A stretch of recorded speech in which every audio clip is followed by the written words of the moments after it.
I'd love to hear more about the build process. Some of your peers, you have Intermountain doing a major thing right now. You have UPMC, you have Northwell, you have others. Did you look at it from a regional build standpoint, or was the build like we got everyone together? So all the orthopedics got together and had to decide on a build. How did that process look?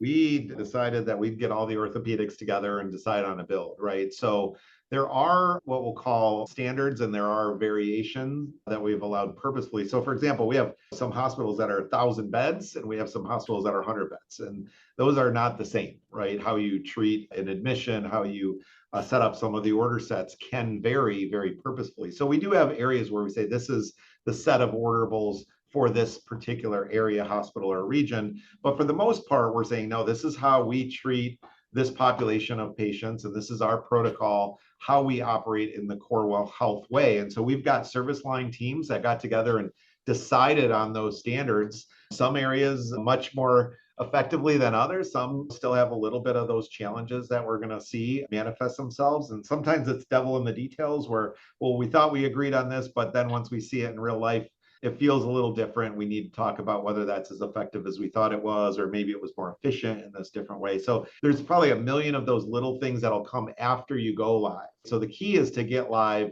with as minimum of a disruption as you can, knowing that things will probably never be perfect day one. You're going to go through a change curve.